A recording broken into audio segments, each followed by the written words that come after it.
Ibrahim Ababou. The energy debate is getting louder, and nuclear is back at the center of it. After decades of hesitation, shutdowns, and skepticism, governments from Washington to Warsaw are dusting off reactor blueprints and signing new deals. But perhaps the most consequential frontier in this nuclear revival isn't in Europe or North America, it's here on the African continent. Africa faces a defining energy paradox, how to home to some of the world's fastest growing economies and youngest population. Yet hundreds of millions of people still lack reliable access to electricity. The question isn't just how Africa powers its future, it's who gets to shape that future and on whose terms. My guest today sits at the heart of the global nuclear conversation. As Director General of the OECD Nuclear Energy Agency, he advises the world's leading governments on nuclear policy, safety, and strategy. He has spent decades in the industry, from the US Nuclear Regulatory Commission to the halls of the NEA in Paris. He has seen nuclear at its most promising and its most sobering. Mr. William Magwood, welcome and thanks for joining us today. Very much my pleasure. Thank you. My first question, around the world, we're seeing renewed momentum for nuclear power. How does nuclear energy fit into the broader clean energy transition and net zero goals?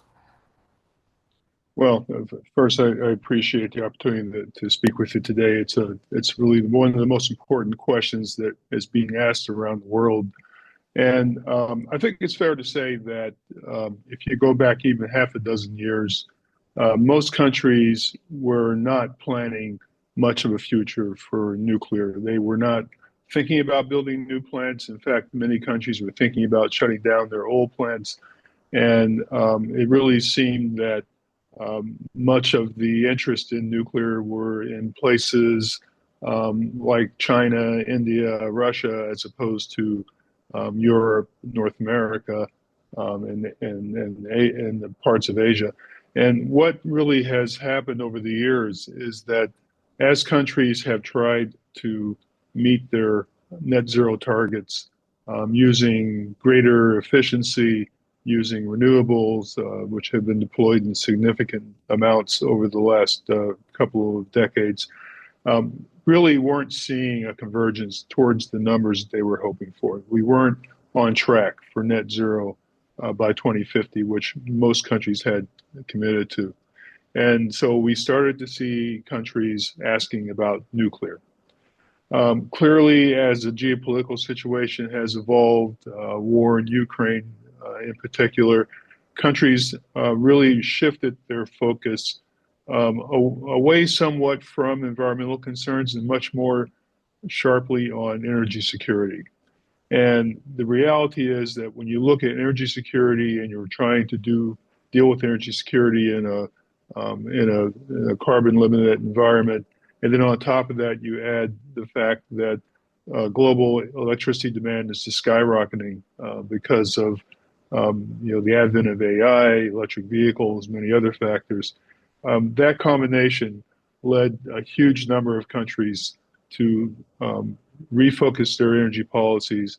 And for many, the answer was, we need to build nuclear. We need to do it as soon as possible. And the reality is, this is not something that is only for countries in the OECD world, the countries that are part of our membership. It's really a global phenomenon. And we're seeing it in the global south as much as we are the rest of the economic world. Indeed, it is a global nuclear renaissance, and we're glad to be seeing it, as you mentioned, just a decade ago or a little bit after Fukushima. It was very much a very dark future for nuclear if we would have as people at that moment, but we are seeing the opposite and we're glad to see it. So many analysts say Africa could be the next major growth market for nuclear energy. From your perspective at the OECD Nuclear Energy Agency, how realistic is this outlook? Well, I think it's an outlook that has a lot of possibilities. It's very difficult to say that Africa will be the next big place. I think there's a lot of parts of the world competing for that. But like many parts of the world, including many countries in Europe, Africa has some work to do. It's going to be necessary to build the infrastructure in terms of regulatory organizations, um, the intellectual infrastructure. So you have to have trained people both at the high academic level, but also at the skill level. And a lot of countries are struggling with this, and I think countries in Africa are going to struggle with it as well. But the good news is there is time. There is a careful plan to build the capacities necessary can be successful, but it requires some planning. It requires focus. And from the governments I've talked to in Africa, there are several I think that are on track to do that. That's fantastic. And as we said, many African countries are in early stages of nuclear development. What are the most important lessons from countries that have successfully launched nuclear programs? Well, the most important thing for any country launching a nuclear program is to establish a strong, independent nuclear safety regulator. That is the framework from which everything else springs. Without that, you will never build the public credibility. You won't build the international credibility to be able to attract investment, to be able to gain support from technology suppliers, and quite frankly, to gain support from partner countries, which I think have an interest in seeing countries in Africa build their economies and have greater access to electricity. But without that one very important element, it's very difficult for other progress to take place. But that's not the only thing, of course. Also, there needs to be an infrastructure of, as I said earlier, people. The ability to have people who understand the technology, know how to manage it, know the roles of the industry versus the regulator, and understand that.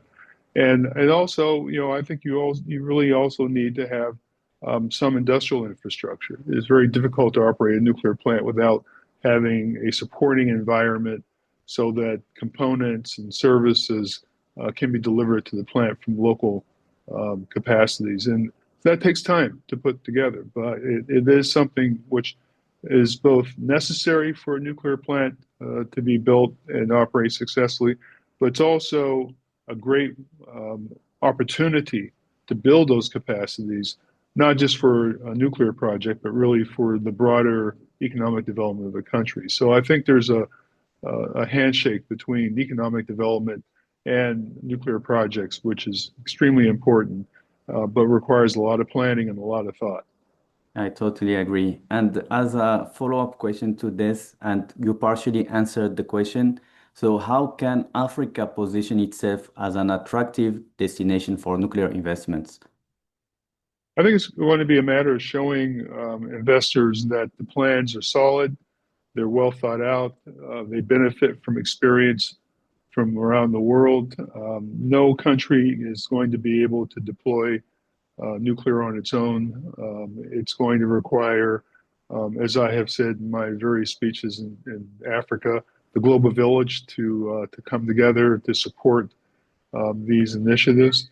And that includes both from the technology perspective as well as helping to build the nuclear safety infrastructure necessary, and bringing the experience from decades of nuclear operations from around the world to countries that are newcomers, and that requires a lot of connections with the outside, and people need to understand that's not something to be afraid of. That's something to embrace and embrace very tightly. Indeed, indeed. My final question, what excites you most about the future of nuclear energy in our continent, in Africa? The most exciting thing about it, from my perspective, is the need is so clear. When I look at the situation in Africa with still 600 million people without access to reliable electricity, when you see that there's still so many people in poverty and that lack of electricity access is a big part of that, you recognize that if we don't address these problems now, that we are really setting ourselves up for long-term catastrophe. And I don't want to be the generation that doesn't deal with this, it doesn't help when the time was right, and that 20, 30, 40 years from now, everyone looks back and says, oh, why didn't we do more? Why didn't we address this? I think the time is now. I think nuclear is a big part of it, and I see no reason to wait any longer. I think this is what's exciting. It's both the challenge and the opportunity and the need brought together, and you have a continent that is going to be the youngest population in the world. And if we fix this problem and we provide people with regular electricity, it's exciting to think about what the future could be. So there's this great potential to change the world for the better, but it's also a great potential to fail and see the world worse off than this today. That's what's exciting about this. That's fantastic to hear. Thank you very much. This has been an illuminating conversation. What struck me most is the conversion of force at play. As you mentioned, a global climate imperative, a continent hungry for energy sovereignty, and a technology that for the first time in generation has real political wind behind it. The road ahead for nuclear in Africa is neither simple or nor short. As you mentioned, it will demand strong institutions, skilled workforce, patient capital, and the kind of trust between nations that takes years to build. But if today's conversation tells us anything, it's that the conversation has shifted from whether Africa can go nuclear to how and how fast. In conclusion, for Africa, the journey may still be in its early stages, but the direction is increasingly clear. Platforms that bring together policymakers, industry leaders, and investors, such as the Africa Nuclear Business Platform 2026 in Abuja, Nigeria this April, will play an important role in shaping this trajectory, helping to foster partnership, share expertise, and turn ambition into action. For our audience, stay tuned for the next episode of NBP Hotseat. Thank you very much. My pleasure. Thank you very much.